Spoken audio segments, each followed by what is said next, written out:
Guys, क्या आपने कभी श्रापित लैपटॉप के बारे में सुना है? पहले अगर नहीं सुना है तो आज की कहानी में आप जरूर सुनोगे, क्योंकि आज की कहानी में जो लैपटॉप है वो एक लैपटॉप नहीं बल्कि मौत का एक डरावना दरवाजा है। आज की सुपर इंटरेस्टिंग और सुपर डरावनी स्टोरी शुरू करने से पहले हेलो गाइस, मेरा नाम है अविनाश कुमार और आप देख रहे हो हॉरर स्टोरीज।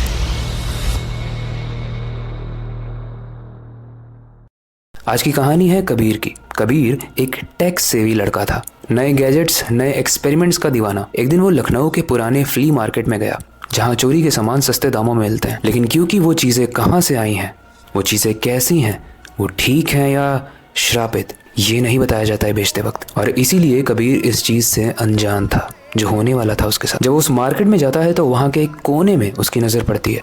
वो देखता है एक पुराना धूल से भरा और पूरे लैपटॉप पर स्क्रैच लगे हुए हैं, ऐसा लैपटॉप पड़ा है। लैपटॉप के एजेस पर गहरे लाल धब्बे थे। क्या वो सिर्फ रंग था या कुछ और, वो तो स्टोरी में आगे पता चलेगा। लेकिन लैपटॉप को देखते ही कबीर काफ़ी कन्विंस हो गया, काफ़ी उसे अट्रैक्शन फील हुआ उस लैपटॉप की तरफ, जैसे वो लैपटॉप उसको बुला रहा है और उसी का है। बिना सोचे समझे कबीर उस लैपटॉप को वहाँ से खरीद लेता है और घर आकर जैसे ही वो उस लैपटॉप को ऑन करता है, स्क्रीन एकदम ब्लैक थी, लेकिन ब्लैक स्क्रीन पर सफ़ेद अक्षरों में लिखा था हेलो कबीर। कबीर को समझ में नहीं आया कि उसने अपना नाम तो अभी फेच भी नहीं किया है लैपटॉप में, तो उसका नाम लैपटॉप को कैसे पता है। वो इस चीज़ को इग्नोर करता है। वो सोचता है कि सिस्टम है, सॉफ्टवेयर का कोई ग्लिच होगा।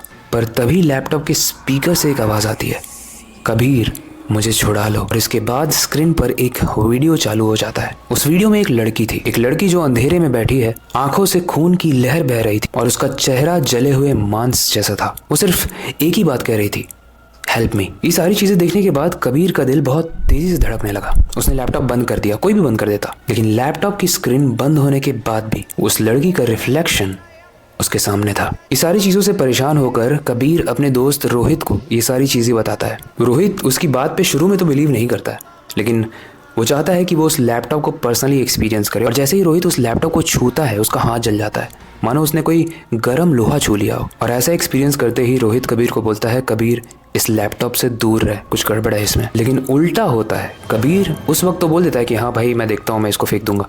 लेकिन शाम को उसकी क्यूरियोसिटी और बढ़ जाती है।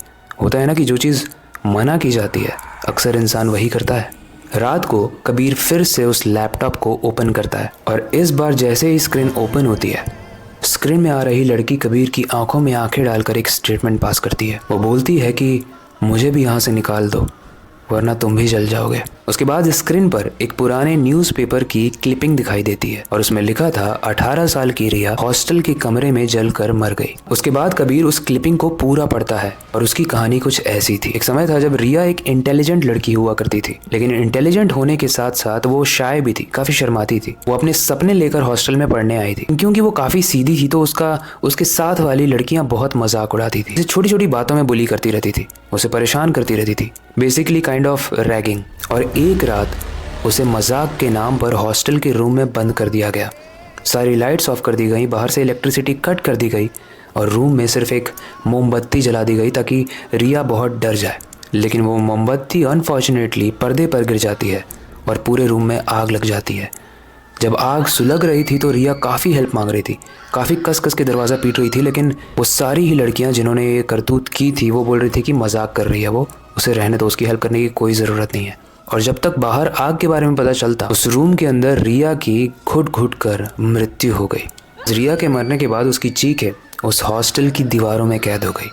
जब रिया मरी तो उसके पेरेंट्स ने उसकी सारी ही चीज़ें जला दी, लेकिन वो लैपटॉप है जो बच गया जलने से। उसके बाद जब उसके रूम को रेनोवेट किया जा रहा था तो वहाँ लेबर्स को वो लैपटॉप मिला। उस लैपटॉप को लोगों ने इस फ्ली मार्केट में बेचा और यहीं से कबीर उसे अपने घर लाया। और माना जाता है कि उस लैपटॉप में रिया की आत्मा कैद हो चुकी थी। जब कबीर इस क्लिपिंग को पूरे तरीके से पढ़ लेता है तो स्क्रीन पर एक और वाइट मैसेज अपीयर होता है और उसमें लिखा होता है वेलकम टू हेल। कबीर समझ जाता है कि एक भटकती हुई शैतान आत्मा है। इससे पहले कि कबीर अपनी चेयर से उठकर वहां से भागता, लैपटॉप के अंदर से एक हाथ निकलता है जो कबीर के शरीर को जलाते हुए उस लैपटॉप के अंदर खींच लेता है। उसके बाद वो लैपटॉप बंद हो जाता है। अगली सुबह जब पुलिस आती है तो उस रूम में कोई भी नहीं था, लेकिन जब लैपटॉप खोला गया तो उस पर एक वॉल पेपर लगा हुआ था जिसमें लिखा था नेक्स्ट कौन होगा। गाइस ये कहानी हमारे ही सब्सक्राइबर ने भेजी थी एंड आई होप आपको ये स्टोरी पसंद आई होगी।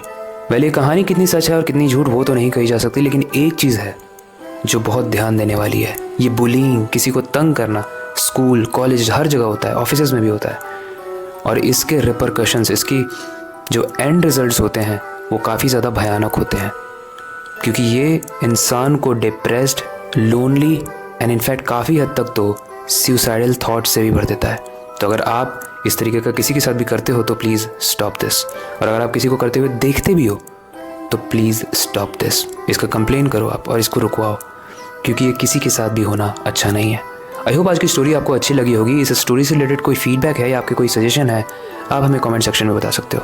बाकी वक्त आ चुका है इस स्टोरी को एंड करने का और नई स्टोरी पर काम करने का, लेकिन जाने से पहले मैं बस एक ही चीज़ कहना चाहूँगा, अपनी क्यूरियोसिटी को डाई मत होने देना, नई चीज़ें सीखते रहना, अपने बेड के नीचे और खिड़की के बाहर ज़रूर देख लेना। मिलते हैं अगली वीडियो में।